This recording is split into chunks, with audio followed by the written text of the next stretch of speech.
Welcome, my darlings, to my humble chateau. Please make yourself very comfortable. Relax your mind and release your imagination to me. I will bring you a story to entrance and entertain. Perhaps a frightening one. Perhaps a steampunk. Perhaps a bit of mythology. Anyway, sit back, enjoy, and subscribe to me.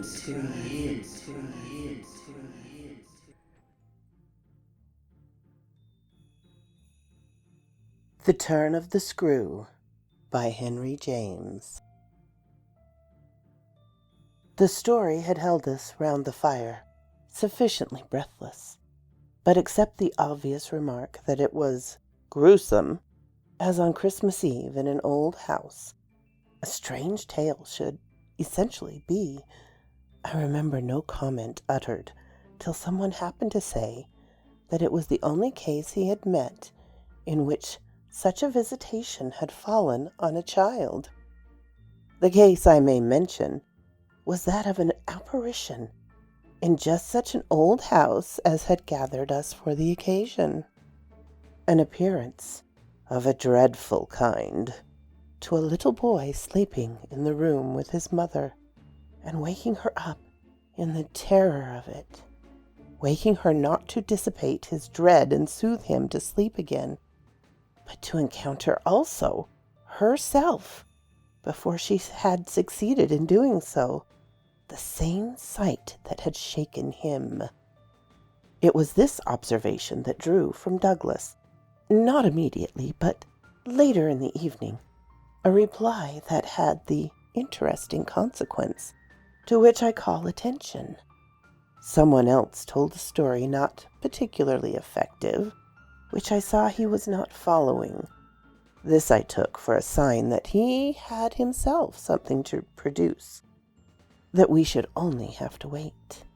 We waited, in fact, until 2 nights later, but that same evening, before we scattered, he brought out what was in his mind.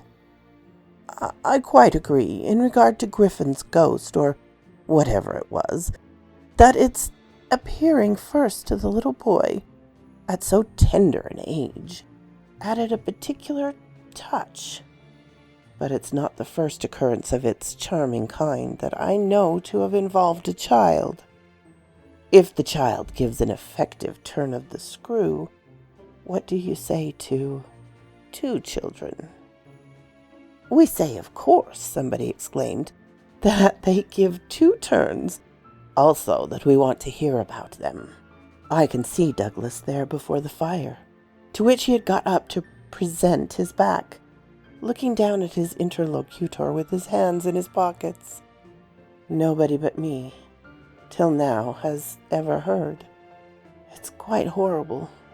This naturally was declared by several voices to give the thing the utmost price, and our friend, with quiet art, prepared his triumph by turning his eyes over the rest of us and going on. It's beyond everything. Nothing at all that I know touches it. For sheer terror, I remember asking. He seemed to say it was not so simple as that, to be really at a loss how to qualify it. He passed his hand over his eyes, made a little wincing grimace, for dreadfulness. "Oh, how delicious!" cried one of the women. No one took notice of her. He looked at me, but as if, instead of me, he saw what he spoke of, for general uncanny ugliness and horror and pain. "Well, then," I said, "sit right down and begin." He turned round to the fire, giving a kick to a log, watching it an instant. Then he faced us again. "I can't begin. I shall have to send to town." There was a unanimous groan at this, and much reproach. After which, in his own preoccupied way, he explained, "The story's written in a locked drawer. It has not been out for years. I could write it to my man and enclose the key. He could send down the packet as he finds it." It was to me in particular that he appeared to propound this, appearing almost to appeal for aid, not to hesitate. He had broken a thickness of ice, the formation of many a winter, had had his reasons for the long silence. The others resented postponement, but it was just his scruples that charmed me. I adjured him to write by the first post and to agree with us for an early hearing. Then I asked him if the experience in question had been his own. To this his answer was prompt. "Oh, thank God, no." "And is the record yours? You took the thing down?" "Nothing but the impression. I took that here." He tapped his heart. "I've never lost it." "Then your manuscript is an old, faded ink, and in the most beautiful hand." He hung fire again. "A woman's. She's been dead these 20 years. She sent me the pages in question before she died." They were all listening now, and of course there was somebody to be arch, or at any rate to draw the inference. But if he put the inference by without a smile, it was also without irritation. "She was the most charming person, but she was 10 years older than I. She was my sister's governess," he quietly said. "She was the most agreeable woman I'd ever known in her position. She would have been worthy of any whatever. It was long ago, and this episode was long before. I was at Trinity, and I found her at home on my coming down the second summer. I was much there that year. It was a beautiful one, and we had, in her off hours, some strolls and talks in the garden, talks in which she struck me as awfully clever and nice. Oh, yes, don't grin. I liked her extremely, and I'm glad to this day to think she liked me, too. If she hadn't, she wouldn't have told me. She had never told anyone. It wasn't simply that she said so, but I knew she hadn't. I was sure. I could see. You'll judge easily why when you hear. Because the thing had been such a scare." He continued to fix me. "You'll judge easily," he repeated. "You will." I fixed him too. "I see. She was in love?" He laughed for the first time. "You are acute." "Yes, she was in love. That is, she had been. That came out. She couldn't tell her story without it coming out. I saw it, and she saw it, but neither of us spoke of it. I remember the time and the place, the corner of the lawn, the shade of the great beeches and the long, hot summer afternoons. It wasn't a scene for a shutter, but oh." He quit the fire and dropped back into his chair. "You'll receive the packet Thursday morning?" I inquired. "Probably not till the second post." "Well then, after dinner. You'll all meet me here." He rounded us again. "Isn't anyone going?" There was almost a tone of hope. "Everyone will stay." "I will." "And I will," cried the ladies whose departure had been fixed. Mrs. Griffin, however, expressed the need for a little more light. "Who was it she was in love with?" "The story will tell," I took upon myself to reply. "Oh, I can't wait for the story." "The story won't tell," said Douglas. "Not in any literal, vulgar way." "More's the pity, then. That's the only way I'll ever understand." "Won't you tell, Douglas?" someone else inquired. He sprang to his feet again. "Yes, tomorrow. Now I must go to bed. Good night." And quickly catching up a candlestick, he left us slightly bewildered. From our end of the great brown hall we heard his steps on the stair, whereupon Mrs. Griffin spoke. "Well, I don't know who she was in love with. I know who he was." "She was 10 years older," said her husband. "Raison d'être plus at that age. But it's rather nice, his long reticence." 40 years, Griffin put in, with this outbreak at last. "The outbreak," I returned, "will make a tremendous occasion on Thursday night. And everyone so agreed with me that, in the light of it, we lost all attention for everything else." The last story, however, incomplete, and like the mere opening of a serial, had been told. We handshook and candle stuck, as someone said, and went to bed. I knew the next day that a letter containing the key had, by the first post, gone off to his London apartments. But in spite of, or perhaps just on account of, the eventual diffusion of this knowledge, we quite let him alone until after dinner, till such an hour of the evening, in fact, as might be best accorded with the kind of emotion on which our hopes were fixed. Then he became as communicative as we could desire, and indeed gave us his best reason for being so. We had it from him again before the fire in the hall, as we had had our mild wonders the previous night. It appeared that the narrative he had promised to read us really required for proper intelligence a few words of prologue. Let me say here distinctly, to have done with it, that this narrative, from an exact transcript of my own made much later, is what I shall presently give. Poor Douglas, before his death, when it was in sight, committed to me the manuscript that had reached him on the 3rd of these days, and that on the same spot, with immense effect. He began to read to our hushed little circle on the night of the 4th.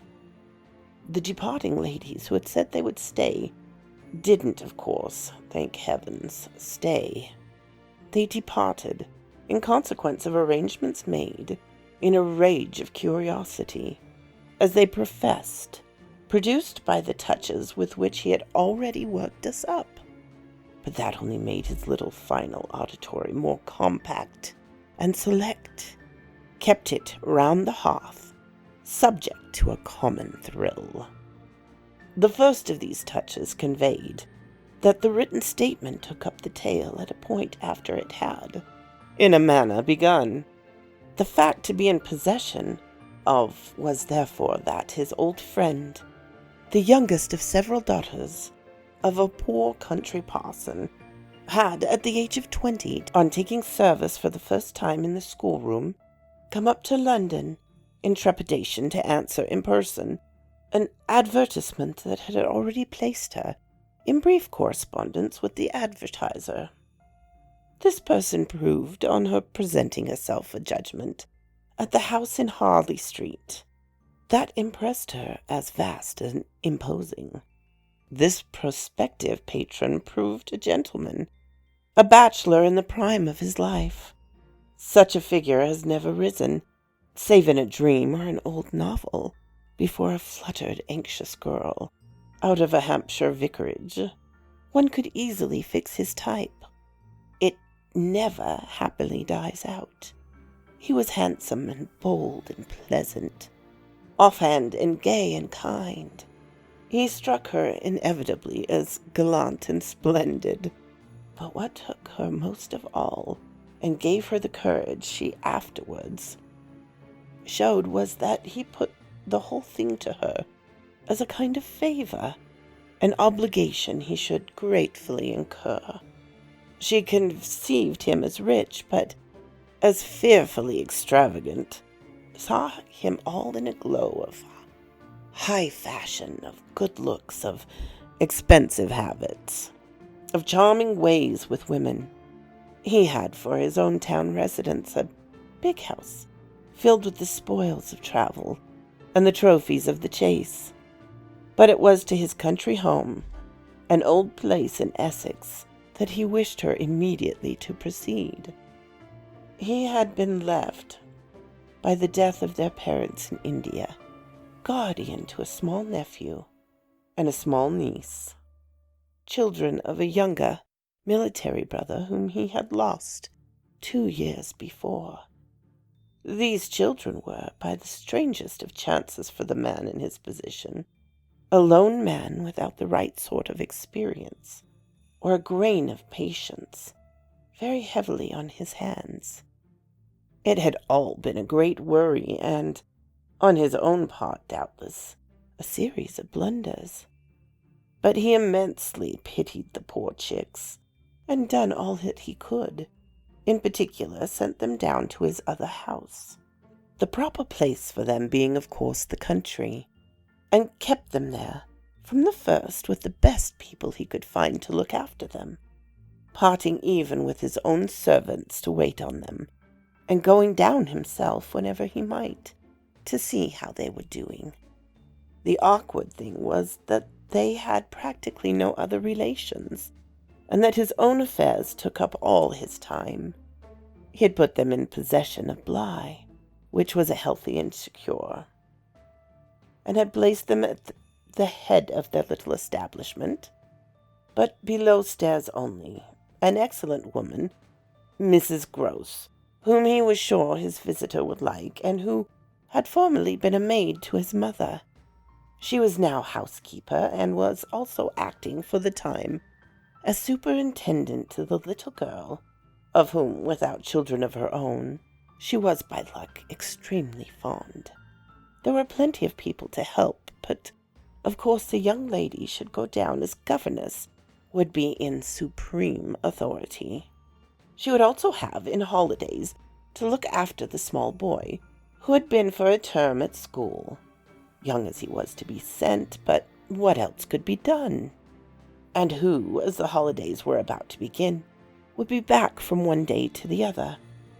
There had been, for those 2 children at first, a young lady whom they had the misfortune to lose. She had done for them quite beautifully. She was a most respectable person, till her death, the great awkwardness of which had precisely left no alternative but the school for little Miles.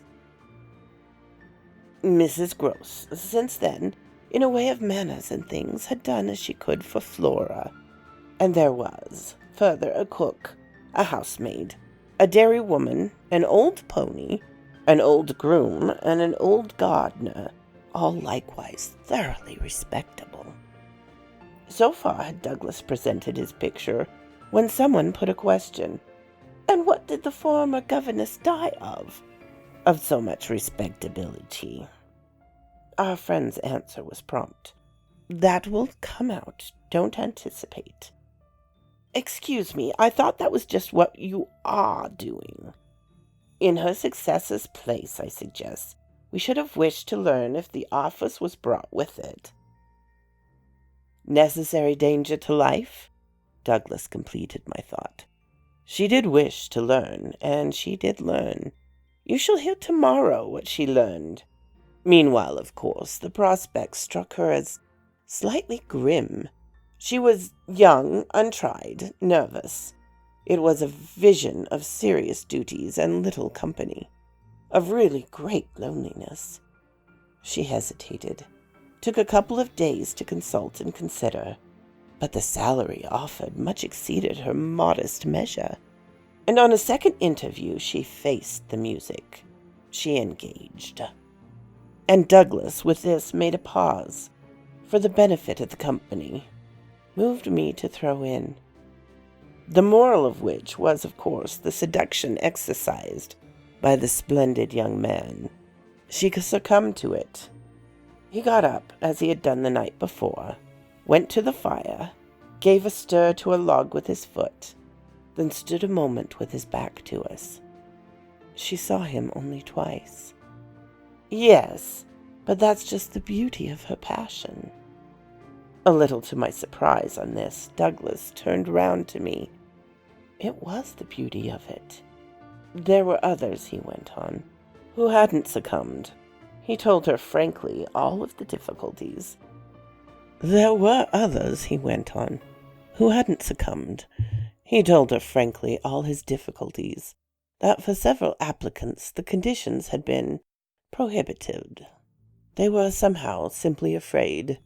It sounded dull, it sounded strange, and all the more because of his main condition, which was that she should never trouble him, but never, neither appeal, nor complain, nor write about anything, only meet all questions herself, receive all moneys from his solicitor, take the whole thing over and let him alone.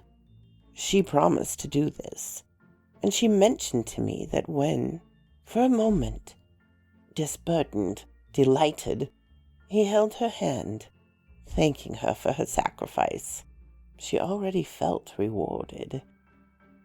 But was that all her reward? One of the ladies asked. She never saw him again.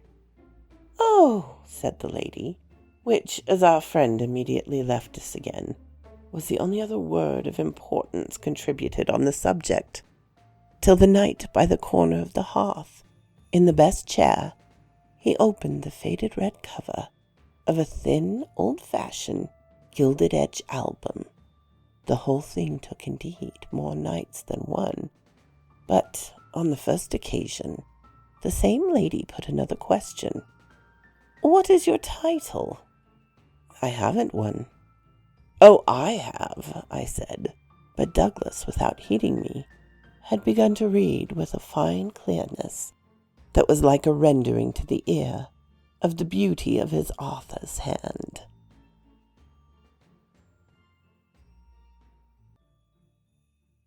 Chapter 1. I remember the whole beginning as a succession of flights and drops, a little seesaw of the right throbs and the wrong. After rising in town to meet his appeal, I had, at all events, a couple of very bad days. I found myself doubtful again, felt indeed sure I had made a mistake. In this state of mind I spent the long hours of bumping, swinging coach that carried me to the stopping place, at which I was to be met by a vehicle from the house. This conveyance, I was told, had been ordered, and I found, towards the close of June afternoon, a commodious fly in waiting for me. Driving at the hour, on a lovely day through a country to which summer sweetness seemed to offer me a friendly welcome, my fortitude mounted afresh, and, as we turned to the avenue, encountered a reprieve that was probably but a proof of the point to which it had sunk.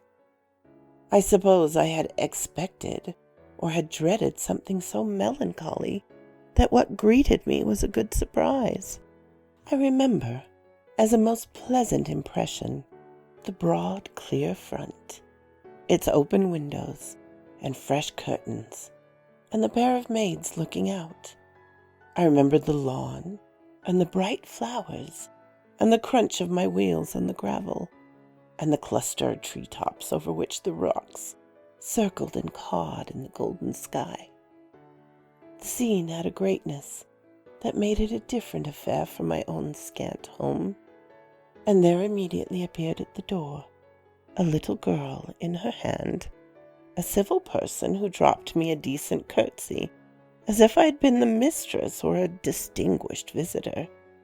I had received in Harley Street a narrower notion of the place, and that, as I recalled it, made me think the proprietor still more of a gentleman, suggested that what I was to enjoy might be something beyond his promise.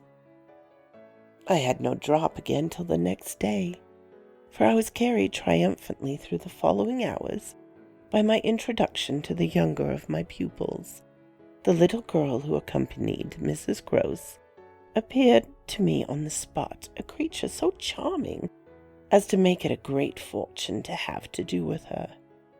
She was the most beautiful child I had ever seen, and I afterwards wondered that my employer had not told me more of her. I slept little that night. I was much too excited, and this astonished me too. I recollect remained with me, adding to the sense of liberality with which I was treated. The large, impressive room, one of the best in the house, the great state bed, as I almost felt it, the full figured draperies, the long glasses in which, for the first time, I could see myself from head to foot, all struck me like the extraordinary charm of my small charge. As so many things thrown in, it was thrown in as well, from the first moment that I should get on with Mrs. Gross, in a relationship over which, on my way in the coach, I had feared I had rather brooded. The only thing, indeed, that in these early outlooks might have made me shrink again was the clear circumstances of her being so glad to see me. I perceived within half an hour that she was so glad. Stout, simple, plain, clean, wholesome woman, as to be positively on her guard against showing too much. I wondered even then a little why she should not wish to show it, and that with reflection, with suspicion, might of course have made me uneasy. But it was a comfort that there could be no uneasiness in a connection with anything so beatific as the radiant image. But it was a comfort there could be no uneasiness in a connection with anything so beatific as the radiant image of my little girl, the vision of whose angelic beauty had probably more than anything else to do with the restlessness that, before morning, made me several times rise and wander about my room, to take in the whole picture and prospect, to watch from my open window the faint summer dawn, to look at such portions of the rest of the house as I could catch, and to listen while, in the fading dusk, the first two birds began to twitter, for the possible recurrence of a sound or two, less natural and not without, but within, that I had fancied I'd heard. There had been a moment when I believed I had recognized, faint and far, the cry of a child. There had been another when I found myself just consciously starting, as at the passage before my door, of a light footstep. But these fancies were not marked enough not to be thrown off, and it is only then, in the light, or the gloom, I should rather say, of other subsequent matters that they now come back to me. To watch, teach, form little Flora would too evidently be the making of a happy and useful life.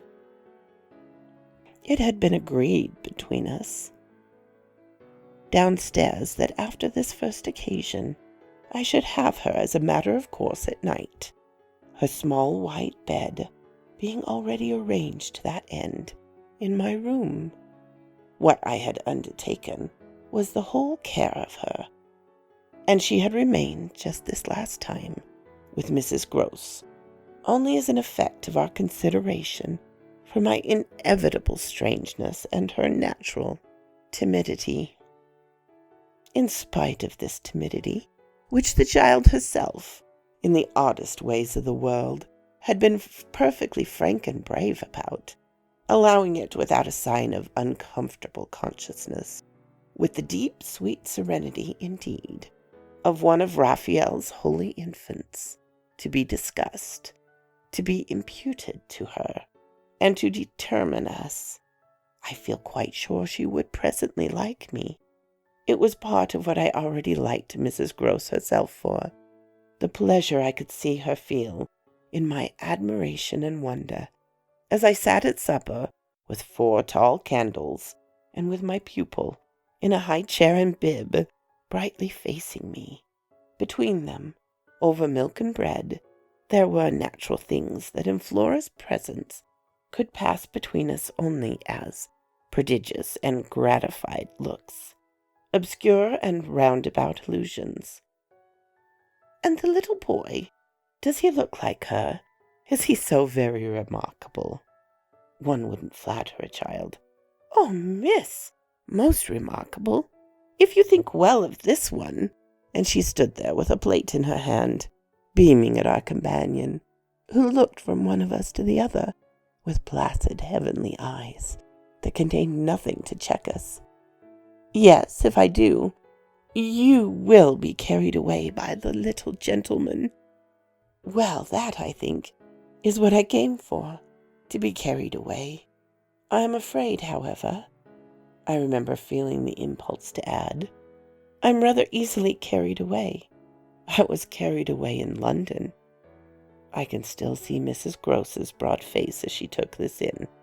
In Harley Street. In Harley Street. Oh, miss, you're not the first, and you won't be the last. Oh, I've no pretensions, I laughed, to being the only one. My other pupil, at any rate, as I understand, comes back tomorrow. Not tomorrow, Friday, miss. He arrives as you did by coach, under the care of the guard, and is to be met by the same carriage.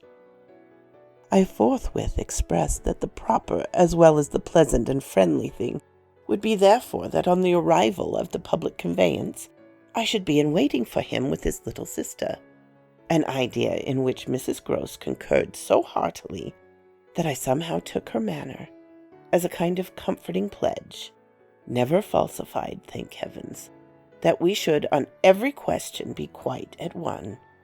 Oh, I was so glad she was there. What I felt the next day was, however, I suppose, nothing that could be fairly called a reaction from the cheer of my arrival.